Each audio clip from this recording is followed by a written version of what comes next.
دیکھو ایک بات خوب اچھی طرح سمجھو، یہ جو دلائل ہم کہتے ہیں نا، جب بھی کوئی مسئلہ اخذ کیا جاتا ہے، آپ لوگ کی توجہ ہے نا، جب بھی ہم کہتے ہیں نا یہ چیز حلال ہے، یہ حرام ہے، یہ جائز ہے، یہ ناجائز ہے، تو یہ شریعت کے دلائل سے ہم اخذ کرتے ہیں، ایسا ہی ہے نا؟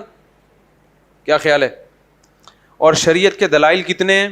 4۔ نمبر 1 قرآن ہے، نمبر 2 حدیث ہے، نمبر 3 اجماع ہے، نمبر 4 قیاس ہے۔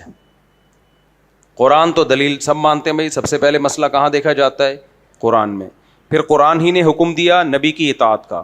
غامدی صاحب نے حدیث کو بھی حجت نہیں مانتے، حالانکہ قرآن کہہ رہا ہے ان ہوا الا وحی یوحی، نبی اپنی طرف سے کوئی بات نہیں کرتے، وہ سب باتیں اللہ کا پیغام ہے جو نبی پہنچا رہے ہیں۔ اور قرآن نے بھی کہا وَيُعَلِّمُهُمُ الْكِتَابَ وَالْحِكْمَةَ، قرآن کی تشریح کون کرے گا؟ نبی کریم صلی اللہ علیہ وسلم کریں گے۔ تو نبی کا کوئی عمل قرآن کے خلاف نہیں ہو سکتا۔ بعض دفعہ میں لگتا ہے ایسا، لیکن ہوتا نہیں ہے۔ پھر اس کی قسمیں متواتر ہو، خبر واحد ہو، وغیرہ وغیرہ، وہ ایک الگ تقسیم ہے۔ تیسرے نمبر پہ ہے اجماع، امت کسی بات پر متفق ہو گئی نا، تو وہ امت کبھی بھی غلطی پہ جمع نہیں ہو سکتی۔ کسی بات پر امت جمع ہو گئی تو اب ہمیں مزید کسی دلیل کی ضرورت نہیں رہتی ہے، کیونکہ اجماع مستقل ایک دلیل ہے۔ یہاں غامدی صاحب گڑبڑ کرتے ہیں، وہ کہتے ہیں اس کی کیا دلیل ہے کہ اجماع حجت ہے؟ قرآن نے اجماع کو حجت قرار دیا ہے۔ قرآن نے کہا وَمَن يَتَّبِعْ غَيْرَ سَبِيلِ الْمُؤْمِنِينَ، جو بھی مسلمانوں کے راستے کو چھوڑ کے چلے گا، نُوَلِّهِ مَا تَوَلَّىٰ، جہاں جا رہا ہے ہم اس کو جانے دیں گے، بالآخر اس کو جہنم میں دھکیل دیں گے۔ تو پتہ چلا مسلمانوں کے طریقے کو فالو کرنا اسلام میں ضروری ہے۔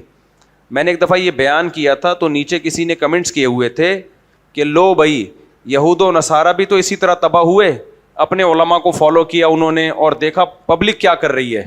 تو یہودی اور عیسائیوں نے بھی اپنی اصل کتابوں کو چھوڑ دیا اور پبلک کو دیکھا، عوام کو دیکھا، تو سب گمراہ ہو گئے۔ یہ دلیل دی ہے۔ تو مسلمان بھی وہ قرآن و سنت کو چھوڑ دیں، قرآن کو چھوڑ دیں، اور دیکھیں مسلمان کیا کر رہے ہیں۔ تو مجھے اسی وقت سے خیال تھا اس کا میں جواب دوں گا۔ دیکھو یہود و نصارہ میں اور اس امت میں فرق ہے۔ یہود و نصارہ کے بارے میں تورات اور انجیل میں کہیں بھی نہیں ہے کہ پوری امت گمراہ نہیں ہو سکتی۔ قرآن اس امت کے بارے میں کہہ رہا ہے کہ جو مسلمانوں کے راستے کو چھوڑے گا وہ تباہ و برباد ہو جائے گا۔ قرآن یہ بھی تو کہہ سکتا تھا کہ جو قرآن کے راستے کو چھوڑے گا، جو حدیث کے راستے کو چھوڑے گا، یہ کہہ سکتا تھا نا قرآن۔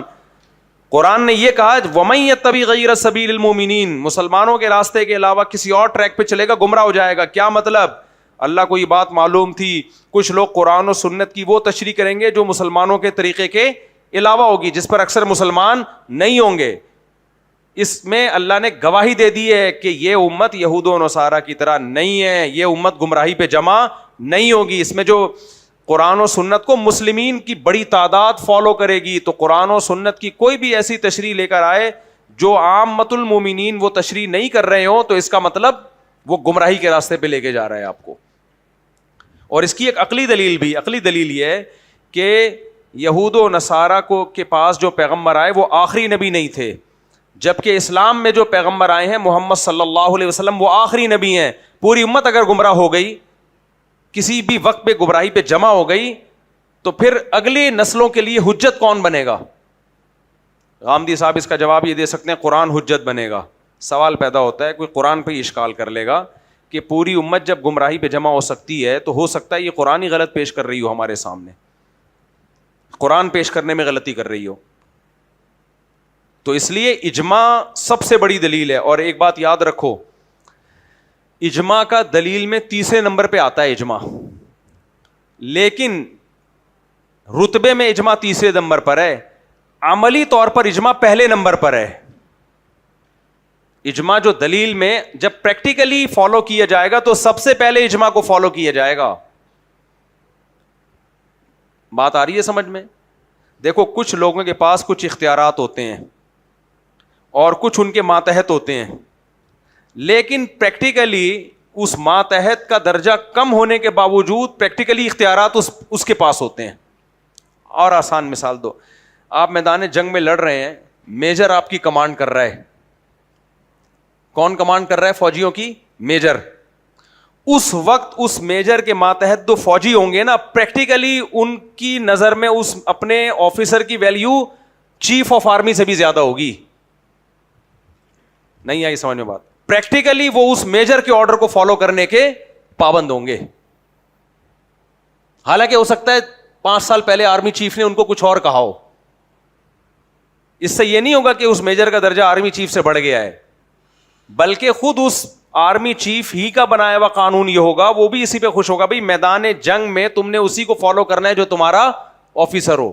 اس کے بنانے سے یہ مقام اس کو ملا ہوگا کہ بھائی جنگ میں جو اس وقت آپ کا سپریم کمانڈر ہے آپ نے اس کو فالو کرنا ہے. اب بات کو سمجھو اچھی طریقے سے.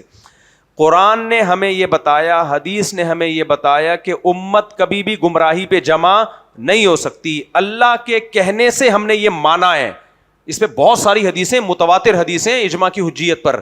لا تجتمع امتی علی ضلالہ, نبی نے فرمایا میری امت کبھی گمراہی پہ جمع بولو نہیں ہوگی. اس میں امت کے الفاظ ہیں, صرف صحابہ نہیں ہیں. نہ صحابہ گمراہی پہ جمع ہو سکتے ہیں, نہ چاروں امام گمراہی پہ جمع ہو سکتے ہیں, نہ سارے محدثین گمراہی پہ جمع ہو سکتے ہیں. یہ اتنا بڑی امت, یہ معصوم ہے من حیث الامہ. فرد اس میں گمراہ ہو سکتے ہیں, پوری امت گمراہ نہیں ہو سکتی. تو یہ ہمیں بتایا کس نے؟ قرآن نے, حدیث نے, جن کا درجہ اجماع سے زیادہ ہے. لیکن جب ایک دفعہ جب بتا دیا تو اب اگر ہمیں کوئی آیت اجماع کے خلاف لگ رہی ہوگی تو پریکٹیکلی ہم اس آیت کو فالو نہیں کریں گے بلکہ اجماع کو فالو کریں گے. اور آیت کے بارے میں ہم یہ کہیں گے کہ ہم قرآن کو چھوڑ نہیں رہے ہیں, اسی قرآن نے بتایا ہے کہ اجماع حجت ہے, لہذا اجماع اگر کچھ کہہ رہا ہے تو اس کا مطلب قرآن کی آیت کا یا تو یہ مطلب نہیں ہے جو ہم سمجھ رہے ہیں, یا یہ آیت منسوخ ہو چکی ہے لیکن اس کے منسوخ ہونے کا ہمارے پاس کوئی علم نہیں ہے. کیونکہ اجماع غلط نہیں ہو سکتا, کیونکہ اجماع کو اگر آپ نے غلط مان لیا نا کہ امت گمراہی پہ جمع ہے, سب سے پہلے قرآن مشکوک ہو جائے گا. کیا دلیل ہے آپ کے پاس؟ یہ وہی قرآن ہے.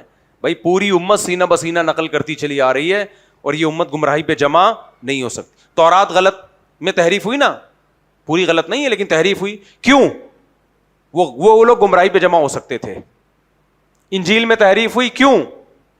وہ لوگ گمراہی پہ جمع ہو سکتے ہیں. قرآن میں ممکن نہیں ہے تحریف, کیوں؟ یہ امت گمراہی پہ جمع نہیں ہو سکتی. اللہ نے حفاظت کا وعدہ اسی طرح سے کیا کہ امت کو گمراہی پہ جمع نہیں ہونے, کیونکہ یہ امت آخری امت ہے, یہ آخری امت ہے. اب اس امت کے بعد کوئی نبی نہیں ہے, اب یہ امت ہی پیغمبروں کی نائب ہے.